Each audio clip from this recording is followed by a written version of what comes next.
जय हिंद। नमस्कार साथियों, कैसे हैं आप सभी लोग। उम्मीद करते हैं कि आप सभी लोग अच्छे होंगे और आपकी तैयारी बिल्कुल अच्छी तरीके से चल रही होगी। तो साथियों, आज की इस क्लास में हम सभी लोग जो है झारखंड जेईटी एग्जाम 2026 के लिए साथियों ऐसे इंपोर्टेड और चुनिंदे क्वेश्चन को देखने वाले हैं जो कि आपके 26 अप्रैल के एग्जाम के लिए जो है काफ़ी ही इंपॉर्टेंट है।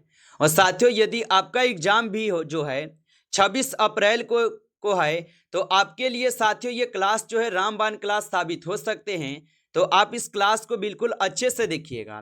तो चलिए क्लास को स्टार्ट करते हैं। उनसे पहले यदि आप इस चैनल पे पहली बार जुड़े हैं तो आप इस चैनल को सब्सक्राइब कर लीजिए और सब्सक्राइब करके आप ऑल नोटिफिकेशन को ऑल पे दबा के जुड़ जाइए, जिससे कि जब भी कोई नई क्लास हो सबसे पहले जो है क्लास का नोटिफिकेशन जो है आपके पास पहुंच सके।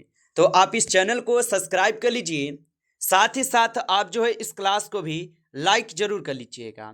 तो चलिए क्लास को स्टार्ट करते हैं और देखिएगा क्वेश्चन क्या पूछा गया है। साथियों, क्वेश्चन पूछा गया है यहाँ पे कि भारत में उच्च शिक्षा की संरचना के अंतर्गत कौन सा यहाँ पे स्तर शिक्षा के अंतर्गत आता है। चलिए बताएंगे। ये सभी क्वेश्चन साथियों काफी इंपोर्टेंट और चुनिंदे क्वेश्चन हैं जो आपके एग्जाम में 100% जो ये सभी क्वेश्चन पूछे जाएंगे। और बताइएगा कि भारत में उच्च शिक्षा की संरचना के अंतर्गत कौन सा स्तर जो है यहाँ पे शिक्षा के अंतर्गत आता है। तो याद रख लीजिएगा, यहाँ पे MA हो जाएगा। ऑप्शन यहाँ पे 20 क्वेश्चन का सही जवाब दिए गए हैं। आगे देखिए, अगला क्वेश्चन है विश्वविद्यालय अनुदान आयोग UGC की स्थापना किस वर्ष हुई थी। बताएंगे साथियों। तो विश्वविद्यालय अनुदान आयोग UGC की स्थापना किस वर्ष हुई। तो इनकी स्थापना हुए थे आपके 1956 में। ऑप्शन आपका यहाँ पे डी सही जवाब है, 1956 में हुए थे। आगे देखिएगा, अगला क्वेश्चन दिया गया है। क्वेश्चन है कि निम्नलिखित में से कौन सा उच्च शिक्षा के शासन का प्रमुख अंग नहीं है। चलिए बताएंगे। तो निम्नलिखित में से कौन से उच्च शिक्षा के शासन का प्रमुख अंग नहीं है। तो याद रख लीजिएगा, राष्ट्रीय शैक्षिक अनुसंधान और प्रशिक्षण परिषद। ऑप्शन यहाँ पे जो है 20 क्वेश्चन का सही जवाब दिए गए हैं, याद रखेंगे। अगला क्वेश्चन पूछा है राष्ट्रीय उच्चतर शिक्षा अभियान का मुख्य उद्देश्य क्या है। चलिए बताएंगे आप। तो राष्ट्रीय उच्चतर शिक्षा अभियान का मुख्य उद्देश्य क्या है। तो इनका मुख्य उद्देश्य हो जाएंगे उच्च शिक्षा संस्थानों का सर्वांगीण विकास। ऑप्शन यहाँ पे जो है 20 क्वेश्चन का सही जवाब है। आगे देखिए, अगला क्वेश्चन है हाल ही में झारखंड विधानसभा द्वारा पारित विश्वविद्यालय विधेयक के अनुसार कुलपति की नियुक्ति जो है ये किसके द्वारा जो है संयुक्त रूप से की जाएगी। तो याद रख लेंगे, इनकी नियुक्ति की जाएंगे राज्यपाल और मुख्यमंत्री के द्वारा। ऑप्शन आपका 20 सही जवाब है। आगे देखिए, अगला यहाँ पे प्रश्न पूछा गया है कि झारखंड राज्य विश्वविद्यालय विधेयक 2026 के तहत कुलपति का अधिकतम आयु सीमा जो है क्या निर्धारित की गई है। तो झारखंड राज्य विश्वविद्यालय विधेयक 2026 के तहत कुलपति का अधिकतम आयु सीमा क्या निर्धारित की गई है। तो याद रख लेंगे, ये निर्धारित किए गए हैं 70 वर्ष। ऑप्शन आपका 20 सही जवाब है, 70 वर्ष होगा। आगे देखिए, अगला क्वेश्चन है कि मूल्य शिक्षा के संदर्भ में सर्वे भवन्तु सुखीन किस भावना को जो है ना दर्शाता है। तो याद रखेंगे, ये दर्शाते हैं आपके किस भावना को। तो विश्व कल्याण की भावना को दर्शाते हैं, यानी ऑप्शन सी जो है यहाँ पे इस क्वेश्चन का आपका सही जवाब है। आगे देखिए, अगला क्वेश्चन है निम्नलिखित में से कौन सी नीति शिक्षा का अधिकार से संबंधित है। चलिए बताएंगे आप कि निम्नलिखित में से कौन सी नीति शिक्षा के अधिकार से संबंधित है। तो यहाँ पे हो जाएंगे संविधान का अनुच्छेद 21 के ए। ऑप्शन यहाँ पे सी इस क्वेश्चन का सही जवाब है। चलिए आगे देखिए, अगला क्वेश्चन पूछा गया है। क्वेश्चन क्या पूछा गया है कि राष्ट्रीय शिक्षा नीति 2020 के अनुसार उच्च शिक्षा में बहुविषयक शिक्षा को बढ़ावा देने के लिए किस संरचना की जो है ना सिफारिश की गई है। चलिए बताएंगे। तो यहाँ पे 9 नंबर क्वेश्चन का आप सही जवाब क्या लगाए हैं। तो यहाँ पे इस क्वेश्चन का आप सही जवाब ऑप्शन बी लगा रहे हैं, बिल्कुल सही जवाब है ऑप्शन बी। आगे देखिए, अगला यहाँ पे प्रश्न पूछा गया है कि निम्नलिखित में से कौन सा संस्थान भारतीय प्रौद्योगिकी संस्था के अंतर्गत नहीं आता है। तो निम्नलिखित में से कौन सा संस्थान भारतीय प्रौद्योगिकी संस्थान के अंतर्गत नहीं आता है। तो याद रख लीजिएगा यहाँ पे इस क्वेश्चन का आप सही जवाब जो है IIM अहमदाबाद लगाएंगे। ऑप्शन आपका सी सही जवाब है। चलिए आगे देखेंगे। अगला प्रश्न पूछा है कि अकादमिक बैंक ऑफ क्रेडिट की अवधारणा किस नीति के तहत शुरू की गई है। तो अकादमिक बैंक ऑफ क्रेडिट की अवधारणा किस नीति के तहत शुरू की गई है।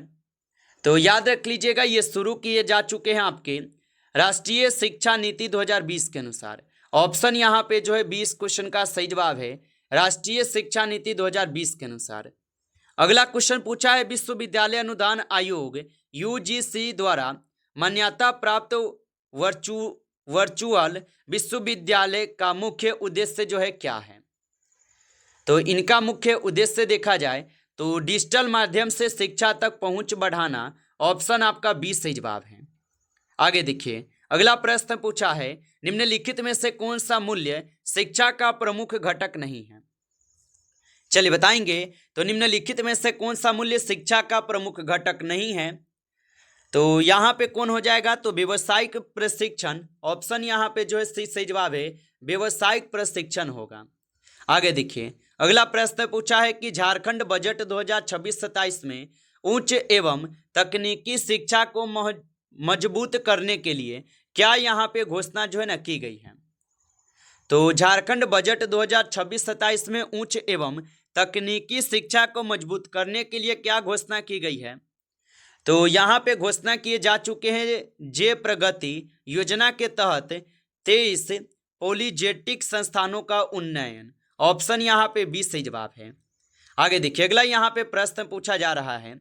प्रश्न पूछा जा रहा है कि निम्नलिखित में से कौन सा उच्च शिक्षा के शासन से संबंधित निकाय है। चलिए बताइएगा। और आप अभी तक इस क्लास को लाइक नहीं किए हैं तो आप इस क्लास को लाइक कर लीजिए। नए जुड़े हैं आप इस चैनल पे तो आप इस चैनल को सब्सक्राइब करके ऑल नोटिफिकेशन को आप ऑल पे दबा के जुड़ जाइए, जिससे कि जब भी कोई नई क्लास जो हो सबसे पहले क्लास का नोटिफिकेशन आपके पास पहुंच सके। तो आप इस चैनल को सब्सक्राइब जरूर कर लीजिएगा। और निम्नलिखित में से कौन सा उच्च शिक्षा के शासन से संबंधित निकाय है। तो यहाँ पे आप क्या लगाए हैं, तो आप लगाएंगे विश्वविद्यालय अनुदान आयोग। ऑप्शन ए लगाए हैं तो सही जवाब है आपका। चलिए आगे देखिए, अगला प्रश्न पूछा है कि नैक का पूरा नाम क्या है। चलिए बताएंगे। तो नैक का पूरा नाम क्या हो जाएगा, तो इनका पूरा नाम क्या हो जाएंगे। तो यहाँ पे आप 60 नंबर क्वेश्चन का सही जवाब ऑप्शन बी करेंगे। ऑप्शन बी सही जवाब है। आगे देखिए, अगला क्वेश्चन पूछा गया है। क्वेश्चन है कि झारखंड राज्य विश्वविद्यालय विधेयक 2026 के तहत कुलपति के कार्यकाल के प्रारंभिक अवधि क्या है। चलिए बताइए। तो झारखंड राज्य विश्वविद्यालय विधेयक 2026 के तहत कुलपति के कार्यकाल की प्रारंभिक अवधि क्या है। तो इनकी अवधि हो जाएंगे 3 वर्ष। ऑप्शन आपका सही जवाब है, 3 वर्ष हो जाएगा। चलिए आगे देखिए, अगला क्वेश्चन पूछा गया है कि निम्नलिखित में से कौन सा मूल्य शिक्षा नीति का उद्देश्य है। चलिए बताइए। तो निम्नलिखित में से कौन सा मूल्य शिक्षा का उद्देश्य है। तो छात्रों में नैतिक और चारित्रिक विकास करना। ऑप्शन यहाँ पे 20 क्वेश्चन का जो है सही जवाब है। आगे देखिए, अगला क्वेश्चन यहाँ पे पूछा गया है कि राष्ट्रीय शिक्षा नीति 2020 के अनुसार उच्च शिक्षा में मल्टीपल एंट्री एग्जिट का क्या यहाँ पे लाभ है। तो राष्ट्रीय शिक्षा नीति 2020 के अनुसार उच्च शिक्षा में मल्टीपल एंट्री एग्जिट का यहाँ पे क्या लाभ हो जाएगा। तो इनका लाभ हो जाएंगे, यह छात्रों को लचीलेपन के साथ डिग्री प्राप्त करने की सुविधा देता है। ऑप्शन यहाँ पे 20 क्वेश्चन का जो है सही जवाब है। चलिए आगे देखिए, अगला क्वेश्चन है झारखंड बजट 2026-27 में डॉक्टर भीमराव अंबेडकर विश्वविद्यालय की स्थापना कहाँ जो है प्रस्तावित है। तो झारखंड बजट 2025, 26 और 27 में डॉक्टर भीमराव अंबेडकर विश्वविद्यालय की स्थापना कहाँ प्रस्तावित है। तो ये हो जाएंगे चतरा में। ऑप्शन यहाँ पे सी सही जवाब है, चतरा में होगा। आगे देखिए, अगला क्वेश्चन दिया गया है कि पर्यावरण एक अविभाज्य समष्टि है जिसकी रचना होती है। तो पर्यावरण एक अविभाज्य समष्टि है जिसकी रचना होती है। तो ये हो जाएंगे भौतिक, जैविक एवं सांस्कृतिक तत्वों के पारस्परिक क्रियाशील तन्य से। ऑप्शन यहाँ पे डी सही जवाब है। चलिए आगे देखिए, अगला क्वेश्चन है कि पर्यावरण के संबंध में निम्न में से कौन सा कथन यहाँ पे असत्य है। तो पर्यावरण के संबंध में निम्न में से कौन सा कथन यहाँ पे असत्य है। तो याद रख लीजिएगा, हरे पौधे अपने मित्र अवयवों को अपघटित कर सकते हैं। ऑप्शन ए यहाँ पे इस क्वेश्चन का जो है बिल्कुल सही जवाब दिए गए हैं। आगे देखिए, अगला क्वेश्चन पूछा है कि सतत विकास के लिए जो है यहाँ पे आवश्यक है। चलिए बताएंगे, तो सतत विकास के लिए आवश्यक हो जाएंगे यहाँ पे क्या। तो सतत विकास के लिए जो है यहाँ पे क्या हो जाएंगे आवश्यक, तो उपयुक्त सभी हो जाएगा। ऑप्शन डी लगा रहे हैं तो सही जवाब है उपयुक्त सभी होगा। चलिए आगे देखिए, अगला क्वेश्चन पूछा है कि पर्यावरण संरक्षण हेतु संयुक्त राष्ट्र संघ द्वारा प्रथम मानव पर्यावरण सम्मेलन जो है ना कहाँ हुआ था।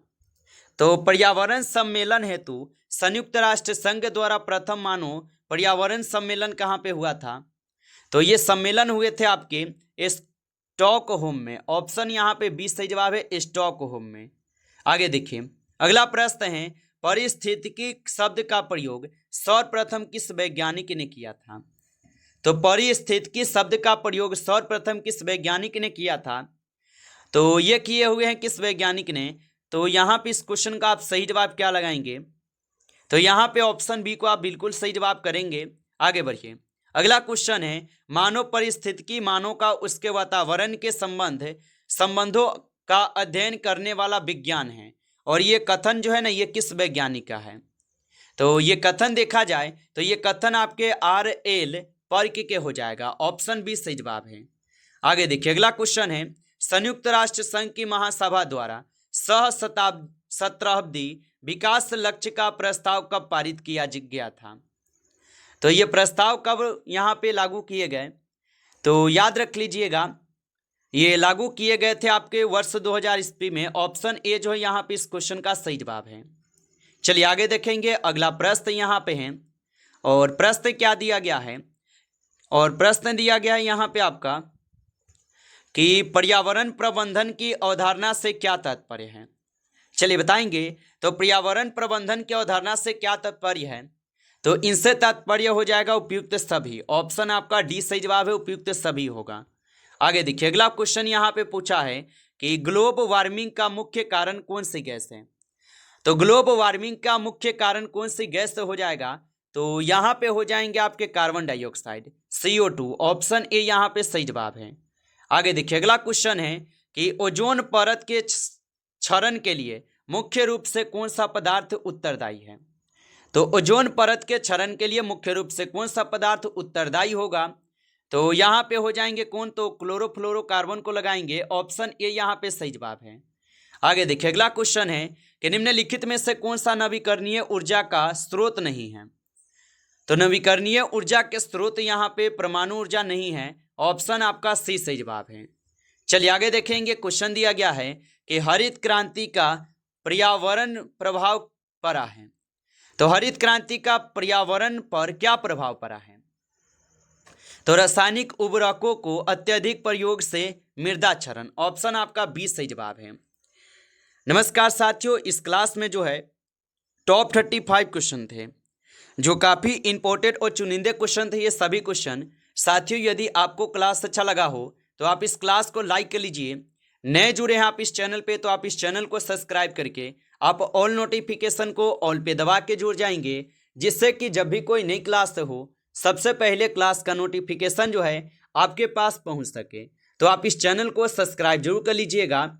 चलिए फिर मिलते हैं आपसे एक नेक्स्ट टॉपिक के साथ नेक्स्ट क्लास में। तब तक के लिए जय हिंद, जय भारत।